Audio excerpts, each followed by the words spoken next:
They had been criticized for not airing Tad videos, but that's not true, because we're going to air one right now, and then they aired a later one that was not nearly as heavy or as ugly.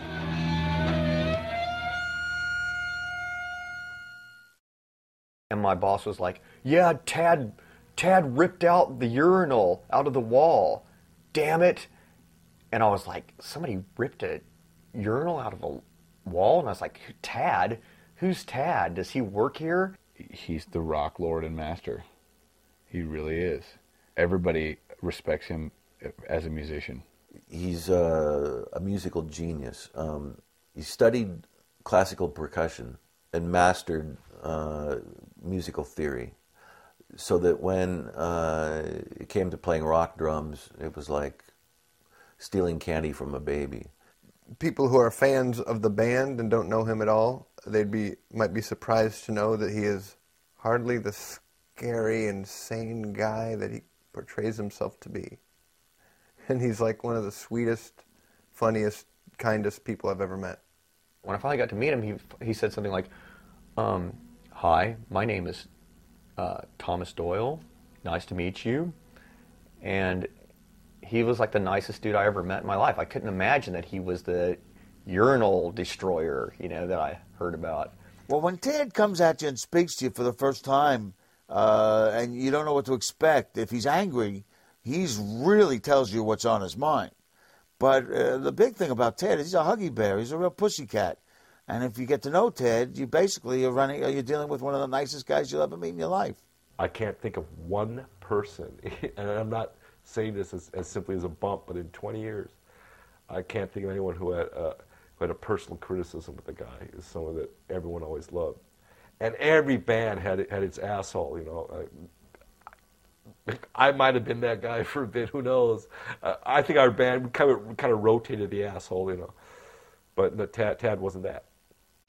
Many people will cite Eight-Way Santa as being, the defining record. And in many ways it really was. It was very versatile, some fucking amazing, memorable songs on the record. Working with Butch Vig, this is ahead of his recording Nevermind.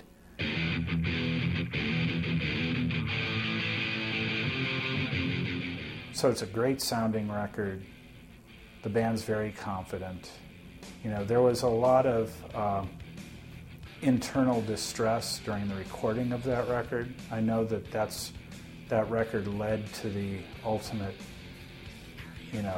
fragmenting of Tad Mach 1. Can't find a way to get back in.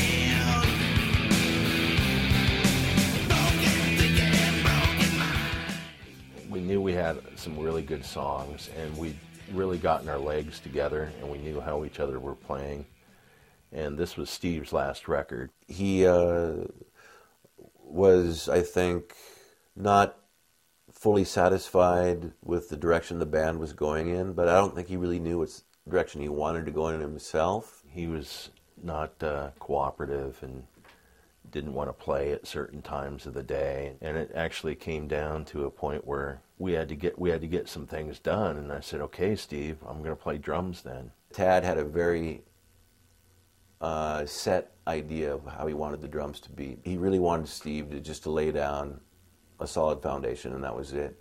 And there was a bit of a disagreement over this. And so Steve retired to the upstairs office, and I think he drank maybe 14 beers.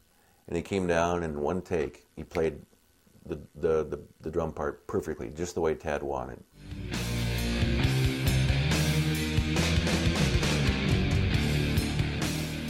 Drumming on the rest of the record is phenomenal, just perfect. But from that point onward, he felt like he was being told what to do, and no longer was it a spontaneous, natural thing, and there was a bit of resentment, and I think that was what contributed to his decision.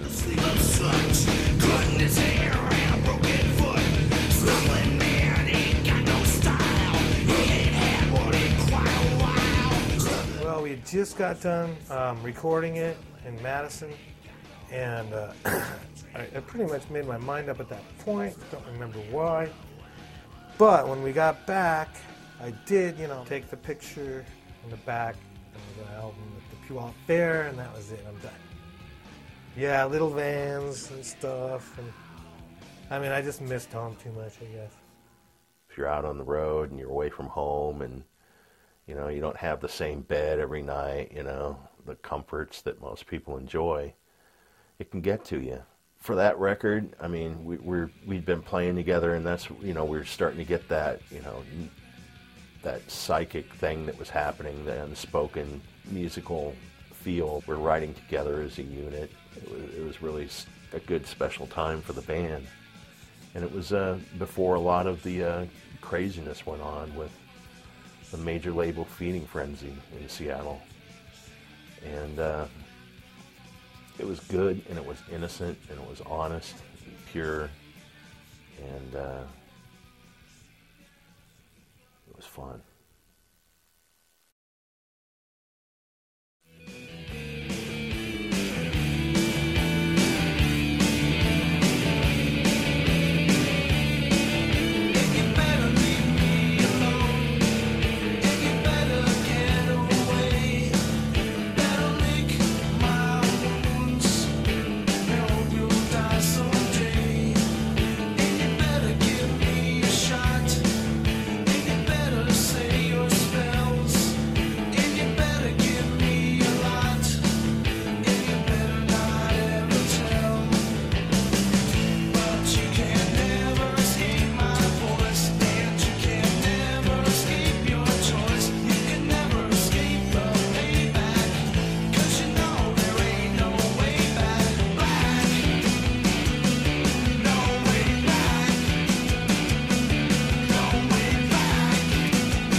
Wanted to go out and promote that record right away, but we couldn't because we didn't have a drummer.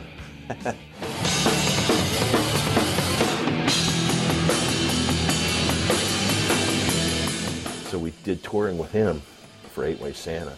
Please welcome Tad.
Intense excitement.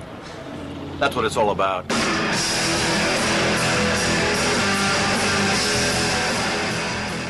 Well, you know what? I think we're going to head over to Boise, Idaho, I think.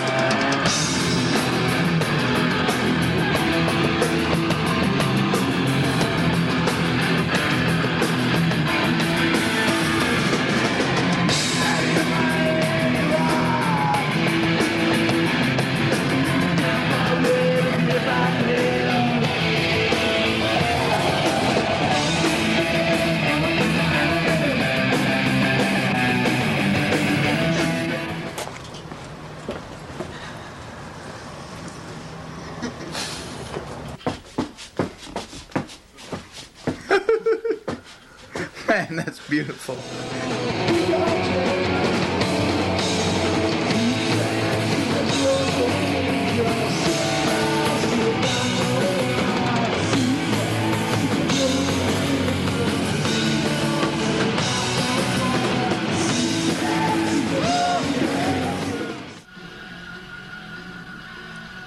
I'm enjoying one of my favorite pastimes, which is drinking in bed. Bottle here, cup here.